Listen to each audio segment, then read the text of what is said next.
ঘড়ির কাঁটা চলছে, সময় এগোচ্ছে, কিন্তু আমাদের জীবনটা ঠিক কোথায় যেন থমকে গেছে, তাই না? আজ আপনাদের গরমে ঘেমে যাওয়ার গল্প শোনাতে আসিনি, কারেন্ট যখন আসবে সেই চেনা হিসাবও মেলাতে আসিনি। আজ আমরা কথা বলবো একটা রাষ্ট্রীয় পলিসির ভুল নিয়ে, কথা বলবো সেই অন্ধকারের গভীরতা নিয়ে যা আমাদের সচল অর্থনীতিকে অচল করে দিচ্ছে। বাংলাদেশে এই মুহূর্তে ইতিহাসের অন্যতম বড় সংকট জ্বালানি। আমাদের প্রতিদিনের গ্যাসের চাহিদা কত জানেন? ৫,০০০ মিলিয়ন ঘনফুট, কিন্তু আমরা পাচ্ছি কত?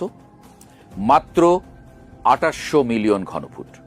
আর এই অর্ধেক গ্যাস দিয়ে কি দেশ চালানো যায়? পুরো দেশের বিদ্যুৎ কেন্দ্র চালানো যায়? কখনোই না। ফলস্বরূপ যা হওয়ার তাই হয়েছে।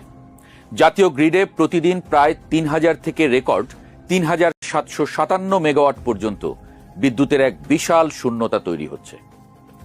ঢাকা শহরে দিনে ৪-৫ বার বিদ্যুৎ যাওয়াটা এখন নিয়ম হয়ে দাঁড়িয়েছে। আর আমাদের গ্রামীণ জনপদে সেখানে দিনে ১২ থেকে ১৬ ঘন্টাও মানুষ বিদ্যুৎ দেখছে না। সংখ্যাটা শুনলে হয়তো শুধু একটা ডেটা মনে হয়, কিন্তু এর পেছনে লুকিয়ে আছে কোটি কোটি মানুষের চোখের জল আর বিনিদ্র রজনী। কিন্তু প্রশ্ন হলো, এই বিপর্যয়টা হঠাৎ করে কেন এমন তীব্র হলো? টিভি কিংবা মুঠোফোনের স্ক্রিনে আপনারা হয়তো একটা শব্দ প্রায় দেখছেন, এলএনজি টার্মিনাল। এটা আসলে কি? এটা হলো সাগরের বুকে ভাসমান একটা বিশাল গ্যাসের কারখানা। বিদেশ থেকে জাহাজে করে যে তরল গ্যাস আনা হয় তা এই কারখানায় প্রসেস হয়ে পাইপলাইনের মাধ্যমে আমাদের ঘরে ঘরে আসে। বঙ্গোপসাগরের আবহাওয়া এখন প্রচণ্ড বৈরী। সমুদ্র এতটাই উত্তাল যে বিদেশ থেকে আসা বড় বড় জাহাজগুলো এই কারখানার কাছে ভিড়তেই পারছে না। গ্যাস খালাস করা পুরোপুরি অসম্ভব হয়ে পড়েছে। প্রকৃতির এই একটা ধাক্কায় আমাদের গ্যাস সরবরাহ ৩ সপ্তাহের মধ্যে সর্বনিম্ন স্তরে নেমে গেছে। বিদ্যুৎ কেন্দ্রগুলো এখন তাদের চাহিদার মাত্র ২৯% গ্যাস পাচ্ছে।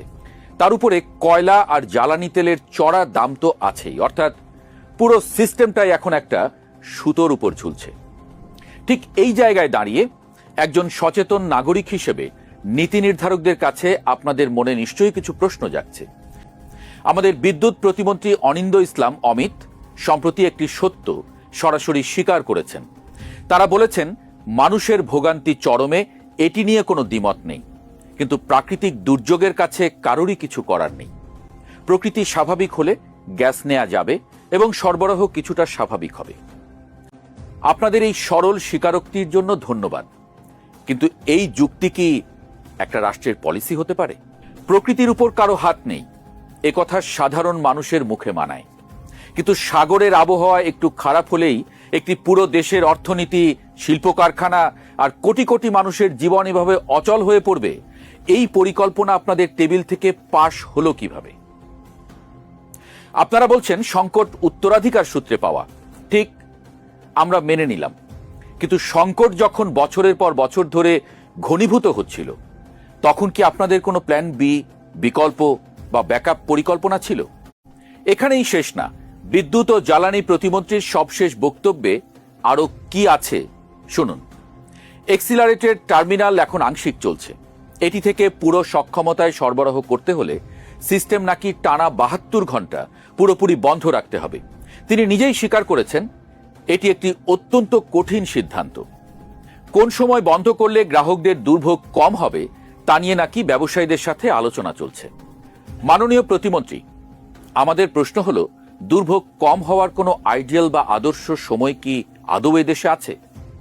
আপনি দিনে বন্ধ করুন বা রাতে, যে কলকারখানাগুলো অলরেডি বন্ধের মুখে, যে কোটি কোটি শিক্ষার্থী গরমে ছটফট করছে, তাদের দুর্ভোগ কি আলোচনার টেবিলে বসে কমানো সম্ভব? ৭২ ঘন্টার এই টোটাল শাটডাউনের ধাক্কা সামলানোর মতো কোনো আপদকালীন গ্যাস বা বিদ্যুতের রিজার্ভ কি আপনাদের কাছে আছে? নাকি সাগরের ঢেউ শান্ত হওয়ার দোহাই দিয়ে যেভাবে দিন পার করছেন, এই ৭২ ঘন্টাতেও দেশবাসীকে স্রেফ নিয়তির হাতে ছেড়ে দেবেন? আমাদের অর্থ ও পরিকল্পনা মন্ত্রী আমির খসরু মাহমুদ চৌধুরী এবং বাণিজ্য ও শিল্পমন্ত্রী খন্দকার আব্দুল মুক্তাদির যখন বলেন, এই ধ্বংসস্তূপ থেকে বের হয়ে পরিস্থিতি পুরোপুরি স্বাভাবিক করতে কমপক্ষে ২ বছর সময় লাগবে, আর বিদ্যুৎ ও জ্বালানি মন্ত্রী ইকবাল হাসান মাহমুদ টুকু যখন সরাসরি বলেন চলমান সংকটের কোনো নির্দিষ্ট ডেডলাইন দেয়া সম্ভব নয়, তখন সাধারণ মানুষ কার কাছে যাবে? প্রকৃতি নাকি রাষ্ট্র? জবাবদিহিতা আসলে কার কাছে? এই সংকটের মাসুল শুধু আপনি বা আমি গরমে ঘেমে নিয়ে দিচ্ছি না, এর সবচেয়ে বড় মূল্যটা চুকাচ্ছে আমাদের জাতীয় অর্থনীতি। গাজীপুর, সাভার, নারায়ণগঞ্জ আমাদের অর্থনীতির ফুসফুস বলা হয় যে শিল্পাঞ্চলগুলোকে, সেখানে ইতোমধ্যে 100-রও বেশি পোশাক ও নিত্যপণ্যের কারখানা সাময়িকভাবে বন্ধ হয়ে গেছে, কারণ গ্যাস ছাড়া বড় বড় বয়লার চলে না, জেনারেটর চলে না। বাকি কারখানাগুলো কোনো রকম চলছে তাদের অর্ধেক সক্ষমতায়। এদিকে সরকার বিদ্যুৎ সাশ্রয় করতে রাত 8টার মধ্যে দোকানপাট, শপিং মল বন্ধের নির্দেশ দিয়েছে, কিন্তু একজন ক্ষুদ্র ব্যবসায়ী কিংবা একজন দিনমজুর, তার পেটে যে লাথিটা লাগছে সেই হিসাবটা কে রাখছে? তাহলে এখন প্রশ্ন একটাই, আর কতদিন এমন চলবে? সমাধানটা ঠিক কোথায়? মন্ত্রীরা বলছেন এই ধ্বংসস্তূপ থেকে বের হয়ে পরিস্থিতি পুরোপুরি স্বাভাবিক করতে কমপক্ষে 2 বছর সময় লাগবে। কিন্তু জ্বালানি বিশেষজ্ঞরা এই সংকটের আসল গোড়াটা কোথায় দেখছেন জানেন? তারা বলছেন আমরা গত 1 দশকে একটা মস্ত বড় ঐতিহাসিক ভুল করেছি। আমরা আমাদের নিজেদের মাটির নিচের গ্যাস অনুসন্ধানে কোনো মনোযোগই দেইনি। বিবিয়ানা বা তিতাসের মতো দেশীয় গ্যাস ক্ষেত্রগুলোর উপর চাপ বাড়িয়েছি, আর সস্তা জনপ্রিয়তার জন্য শুধু বিদেশ থেকে চড়া দামে গ্যাস আমদানির উপর নির্ভরশীল হয়ে পড়েছি। ফলাফল, যখনই বিশ্ববাজারে দাম বেড়েছে বা সাগরে একটা ঝড় উঠেছে, পুরো দেশ এক ঝটকায় অন্ধকারে ডুবে গেছে। এটাকে বিশেষজ্ঞরা বলছেন পলিসি প্যারালাইসিস। দীর্ঘমেয়াদী সমাধান একটাই, পরনির্ভরশীলতা কমিয়ে নিজেদের মাটিতে খনন কাজ চালানো। সরকার অবশ্য এখন সেই দেয়ালে পিঠ থেকে যাওয়া পথেই হাঁটছে।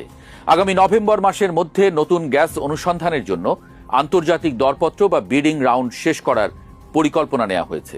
পাশাপাশি বিকল্প হিসেবে মালয়েশিয়ার রাষ্ট্রীয় প্রতিষ্ঠান পেট্রোনাস থেকে সরাসরি এলএনজি আমদানির একটা কূটনৈতিক চেষ্টা চলছে। শুধু গ্যাসের উপরে নির্ভর না করে সৌরবিদ্যুৎ এবং কয়লাভিত্তিক বিদ্যুতের একটা সমন্বিত বহুমুখী জ্বালানি রোডম্যাপ বা এনার্জি মিক্স তৈরির কাজ শুরু হয়েছে। প্রিয় দর্শক, সংকটটা রাতারাতি তৈরি হয়নি, তাই এর কোনো জাদুকরি বা চটজলদি সমাধানও নেই। আবহাওয়া ভালো হলে বা পাইপলাইন মেরামত হলে সাময়িক কিছু স্বস্তি হয়তো আমরা পাবো, কিন্তু স্থায়ী আলোর জন্য আমাদের একটা দীর্ঘ এবং কঠিন পথ পাড়ি দিতেই হবে। যতক্ষণ না আমরা জ্বালানি খাতে নিজেদের পায়ে দাঁড়াচ্ছি, ততক্ষণ এই অন্ধকারের কষ্ট আমাদের ভাগ করে নিতেই হচ্ছে। এই নির্মম সত্যটাই আজ বাস্তব। আপনার এলাকার বিদ্যুৎ পরিস্থিতি এখন ঠিক কেমন আমাদের কমেন্ট করে সরাসরি জানান। ভালো থাকুন, অন্ধকারের মধ্যেও নিজেদের ভেতরের আলোটুকু টিকিয়ে রাখুন।